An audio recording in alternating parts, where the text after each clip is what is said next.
República dé finalmente la orden de que cese el fuego.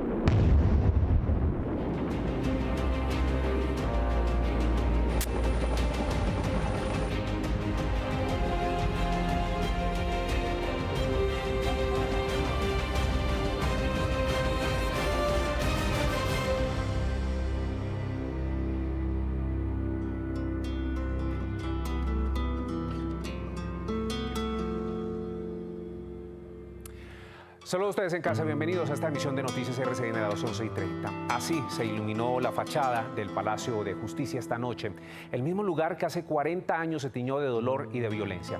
Allí se rindió homenaje a las víctimas de uno de los episodios más trágicos de nuestro país. Pasamos de recordar aquel día en el que las balas quisieron silenciar a la justicia a un acto simbólico de profundo respeto en el que los rostros de las víctimas cobran vida y nos invitan a no olvidar.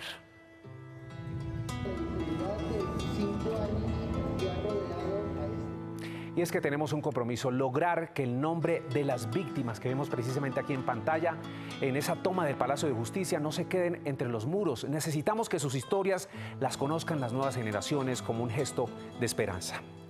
Y como debemos tener memoria, nos regresamos a 1985, a esa toma sangrienta del M-19. 28 horas duró el infierno que vivieron los magistrados de las altas cortes y cientos de civiles. El informe final de la Comisión de la Verdad reconstruyó los dolorosos hechos, porque recordar también es hacer justicia.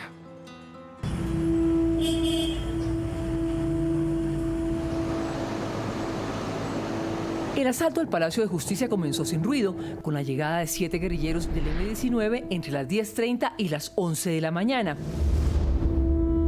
Iban de civil y armados, pero la máquina detectora de la entrada había sido retirada pocos días antes. Entran unos primeros guerrilleros para tomar posiciones estratégicas del segundo, del tercer piso y avisar al comando que estaba cerca a Palacio de que ya podían entrar, que ya habían llegado los magistrados y que ya podían entrar. Hacia las 11:30, 2 vehículos con 28 guerrilleros irrumpieron en el parqueadero con acceso por la carrera octava. Abrieron fuego de manera indiscriminada, asesinaron a 2 vigilantes y fueron enfrentados por escoltas de los magistrados. Subieron a tomarse el Palacio piso por piso, secuestraron a los magistrados, amarraron a los magistrados. Hermano, de una, muéstrame el micrófono. ¿Ok? Bueno, listos. Venga, sin correr, sin correr, sin correr. A escasos 300 metros, en la casa de Nariño, el presidente Belisario Betancur fue enterado casi de inmediato, pero dio las primeras instrucciones a la 1 de la tarde. Sin embargo, antes de esa hora, ya habían llegado 8 tanques. Es que imagínense ustedes que había 500 personas al principio, todas con el mismo valor humano. El plan para recuperar el Palacio de Justicia fue ordenado desde la Brigada 13 y tuvo un movimiento inicial del batallón Guardia Presidencial. Todo el mundo sabía que se iban a tomar la Corte Suprema. Entonces el operativo de respuesta a la toma ya estaba definido, ya estaba decidido. ¿Quién iba a hacer qué? Antes de la 1:30 de la tarde entró por la puerta del sótano el primer tanque, un Urutu con 9 militares que además fue escudo para el ingreso de 14 soldados del Guardia Presidencial. Un golpe a la entrada le tumbó la ametralladora y fue recibido con explosivos. Ahí se produjo el primero de 3 incendios. La Casa del Florero se convirtió en el cuartel general de la Fuerza Pública, con el general Jesús Armando Arias Cabrales a la cabeza. Hacia las 2 de la tarde, un tanque cascabel derribó la puerta de la entrada principal del Palacio de Justicia. Entró seguido de otro tanque y al poco rato por esa misma puerta ingresaron otros 2. De ahí hasta las 10 de la noche continuaron entrando por el frente y por el sótano. Los guerrilleros, a órdenes de los cabecillas Andrés Almarales y Luis Otero, se concentraron en el tercer y cuarto piso, que se convirtieron entonces en blanco de bombardeos de los tanques y de una lluvia de balas. Todas las armas que existen yo creo que las dispararon, las pusieron a funcionar hoy en la toma de la Corte. Ellos jamás dimensionaron esa respuesta, es que era el templo de la justicia. Los guerrilleros, de ver que el ejército no paraba de disparar, y entonces lo que hacen es utilizar a los magistrados como carne de cañón y protegerse con los magistrados. Uno de los rehenes era el presidente de la Corte, Alfonso Reyes Echandía, quien después de varios intentos por comunicarse con el presidente de la República, habló a través de la radio para lanzar la súplica que nadie en el gobierno atendió. Que el presidente de la República dé finalmente la orden de que cese el fuego. Inmediatamente. Hacia las 5 de la tarde de ese miércoles 6 de noviembre, el general Víctor Delgado Mayarino, director de la policía, atendió la orden del jefe de Estado y habló por teléfono con Reyes Echandía, quien le reiteró la súplica para que suspendieran el operativo, pero el gobierno no estaba dispuesto a negociar. A esa hora, unidades élite de la policía intentaron entrar al cuarto piso a través de la terraza, pero se encontraron con una puerta de acero difícil de tumbar y desconocían los planos del edificio.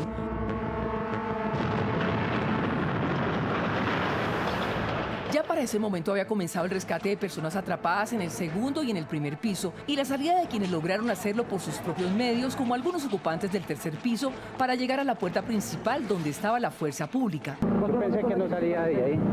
¿Cuántos guerrilleros calculados que había adentro? No sé, eso era una... ¿Pero cuál fue el momento más ahí? Un segundo incendio al final de la tarde del 6 de noviembre obligó a salir a personas escondidas en los primeros niveles. Es probable que este se haya producido, al igual que la fatal conflagración del cuarto piso, por las numerosas y poderosas cargas explosivas, los disparos de rockets al interior y desde la parte externa del Palacio de Justicia, o incluso que haya sido provocado deliberadamente. El peor incendio fue el que inició en la noche en el cuarto piso y se convirtió en una amenaza tan grande para los rehenes como los disparos de los guerrilleros y las acciones de la fuerza pública. La tragedia sucedió básicamente el 6 de noviembre. ¿Por qué? Porque ese día murieron la mayoría de las que consideramos después víctimas, porque el fuego y el impacto, el disparo de cañones, la respuesta de los guerrilleros del M-19 en el cuarto piso, no quedó vivo casi nadie después de las 7 de la noche del 6 de noviembre. En las horas finales, unas 60 personas fueron llevadas a un baño de 20 metros cuadrados entre el segundo y tercer piso, que se convirtió en el último lugar de resistencia de los asaltantes. Su vida parecía ser lo que menos importaba.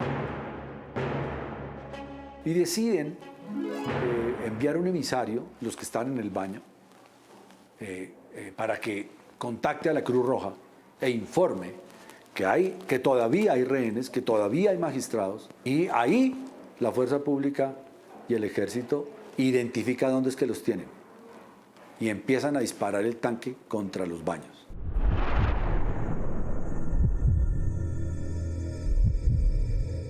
Cuando se vieron perdidos, los guerrilleros atendieron las súplicas y dejaron salir a las mujeres y después a los heridos, luego a los otros rehenes, pero intentaron poner a los magistrados Horacio Montoya Gil y Manuel Gaona Cruz y a un abogado como escudos a quienes habrían disparado por la espalda cuando Gaona se negó a servir como carne de cañón. Es que fue la segunda gran tragedia del siglo pasado, como con el 9 de abril. Hacia la 1:30 de la tarde de aquel 7 de noviembre, ya la operación final del ejército, conocida como Operación Rastrillo, estaba llegando a su fin con la ocupación del baño que fue el último infierno del asalto al Palacio de Justicia. Una de las investigaciones más importantes para esclarecer lo ocurrido en la toma del Palacio de Justicia empezó 20 años después. El objetivo, establecer qué ocurrió con los 11 desaparecidos. Además de la condena contra 3 militares, esta indagación de la Fiscalía descubrió un video en el que supuestamente se veía salir con vida al magistrado Carlos Horacio Urán, prueba que posteriormente fue puesta en duda por el mismo ente investigador. Hoy hay otro proceso en curso, esta vez por las torturas, pero 40 años después, ninguno ha dado resultados contundentes. Daniela Enríquez hace este informe.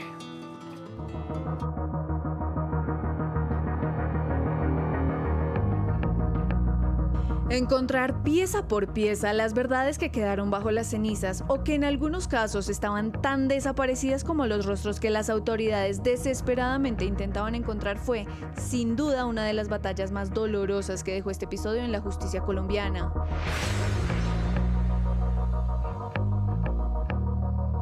El expediente que había en COFAC, que era el que había hablado sobre algunos de los desaparecidos, Irma Franco, Clara Elena Enciso y un conductor, había sido prescrito por la justicia penal militar.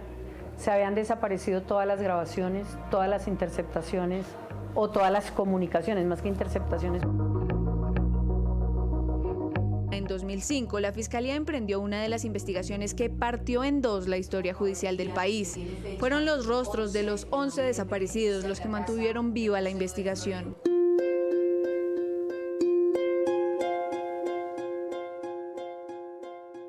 Salen Carlos Rodríguez, Carlos Augusto Rodríguez Vera, Irma Franco Pineda, Cristina del Pilar Guarín, Bernardo Beltrán, David Suspecelis, Gloria Estela Lizarazo. Y estas personas han sido reconocidas por sus padres, por su madre, por sus familiares.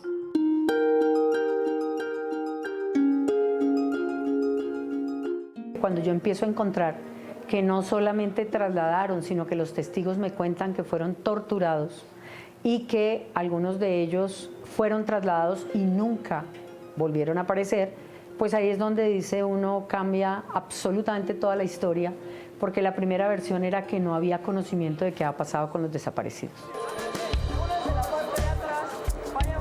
La sentencia que condenó al coronel Alfonso Plazas Vega en 2009 acreditó la desaparición de 11 personas. Ante el Tribunal Superior de Bogotá, en segunda instancia, solo se acreditaron 3 desaparecidos.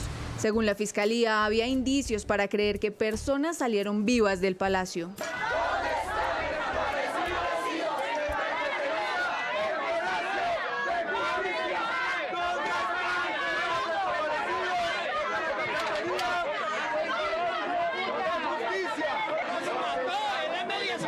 Aquí hay una abogada sospechosa y le dice a Sadovnik que si aparece la manga no aparezca el chaleco. Orden de desaparición clara y dura. Esperamos que si está la manga no aparezca el chaleco, cambio. En 2014, por unanimidad, la Corte Interamericana de Derechos Humanos responsabilizó a Colombia por 10 desaparecidos, pero también por torturas, violaciones a derechos humanos e incluso por la ejecución del consejero de Estado Carlos Horacio Urán. Más de 2 décadas después se encuentran estos videos, incluso uno en poder de Plazas Vega, en donde se veía que mi papá salía vivo del Palacio de Justicia, lo cual pues iba en contravía a la versión oficial que decía que él había muerto dentro del palacio por un cruce de balas. Por duda razonable y con 3 salvamentos de voto, la Corte Suprema de Justicia absolvió al coronel Plazas Vega en 2015 por las desapariciones de Carlos Rodríguez y la guerrillera Irma Franco. Esa misma Corte confirmó en 2019 la condena a 35 años de cárcel contra el general en retiro Jesús Armando Arias Cabrales. Pero 34 años después, la Fiscalía General, en un giro contra sí misma, aseguró que en el Palacio de Justicia no hubo desaparecidos, sino malas prácticas. En otras palabras, que los muertos fueron entregados a sus familias con nombres equivocados. De ser cierto lo que yo estoy presumiendo y de ser cierto lo que el tribunal considera que es prueba suficiente, no existen desaparecidos de la cafetería. 40 años después, han aparecido algunos de los que salieron vivos del Palacio de Justicia en algunas fosas y otros se han desaparecido porque al no corresponder a los restos que estaban en esas fosas donde ha habido identificación, pues tenemos el caso de un magistrado que llevan rezándole 37 años y en el año 38 se enteraron de que no era su familiar. En 2019, el tribunal confirmó la condena contra 8 miembros del M-19 por los delitos de homicidio y tentativa de homicidio contra 36 víctimas, la mayoría magistrados de la Corte. Mientras que contra la fuerza pública hay activas 4 condenas, entre ellas las de los generales Jesús Armando Arias Cabrales e Iván Ramírez Quintero. ¿No le puedo hacer una preguntita? Para la Fiscalía hoy en día hay 16 personas desaparecidas por los hechos relacionados a la toma, es decir, personas cuyos cuerpos no aparecen. De esas, la única víctima de desaparición forzada sería la guerrillera Irma Franco. Los generales Arias Cabrales y Ramírez Quintero tocaron las puertas ante la JEP. Si bien ante este tribunal no hay investigaciones abiertas sobre el Palacio de Justicia, sí las hay sobre el papel que jugó la inteligencia militar en la época. La JEP los expulsó por su poca contribución a la verdad. Una pregunta, ¿usted cree en la justicia colombiana? Los despachos de la Fiscalía tienen 4 líneas de investigación: por desaparición y homicidios, por la tortura contra 11 personas por parte de la fuerza pública, por las muertes de 10 policías y militares durante la toma y finalmente por las amenazas y hostigamientos que sufrieron las familias de los desaparecidos durante años. 4 décadas después, con un reloj en el que parece que la justicia llega tarde, el reto no es cerrar los cientos de expedientes, sino sanar una verdad que Colombia carga a sus espaldas y que sigue esperando justicia.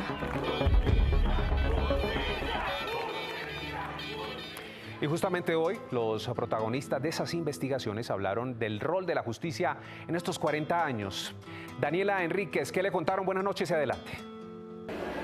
César, televidentes, yo los saludo aquí desde el Gimnasio Moderno, en donde se realizó un foro en donde el tema principal fue cómo ha actuado la justicia en estos 40 años luego de la tragedia del Palacio de Justicia. Hablamos con las víctimas, con los hijos de los magistrados, pero también con los protagonistas de estas grandes investigaciones. Esto fue lo que nos dijeron. Cualquier persona, sea de derecha o de izquierda, o de arriba o de abajo, va a estar de acuerdo en lo que queremos todos, es una sociedad pacífica y una sociedad democrática. Entonces, sobre eso debe girar la discusión. Permanentemente, porque esto no es cuestión de una celebración o una conmemoración, permanentemente se esté removiendo la historia del país.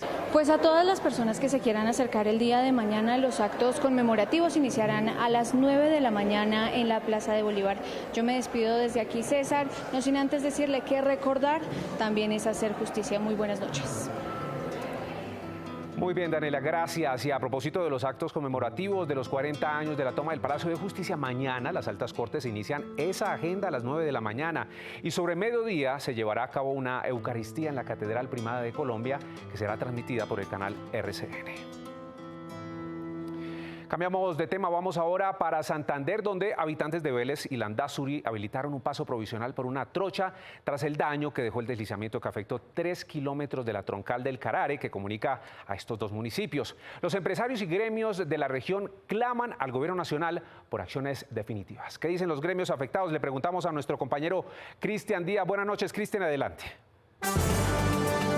Así es, buenas noches. Los sectores más afectados son la ganadería, agricultura, hotelería y turismo, precisamente por estos daños en las vías, no solamente en la troncal del Carare entre los municipios de Vélez y Landazuri, también en la vía nacional que comunica de San Gil hacia Bogotá por una falla geológica que afectó gran parte del tramo en el sector de Oiva, y también pues esto ha generado cancelaciones en las reservas. El llamado es una solución definitiva por parte del gobierno nacional para que intervenga estos dos corredores viales. Hacemos un llamado urgente, desesperado al gobierno nacional para que tenga en cuenta a Santander y su conectividad vial. Tenemos corredores viales estratégicos, vitales, no solo para la región, sino para el país, interrumpidos. Este puente festivo que acaba de pasar, la ocupación hotelera en los hoteles de provincia fue lamentable. Tenemos un noviembre con un siguiente puente y viene diciembre, que es temporada alta. Es urgente y prioritario buscar una solución pronta. Feliz noche, Luz. Hasta aquí Noticias RCN. Los invitamos a seguir con nuestra programación. Feliz noche, que descansen.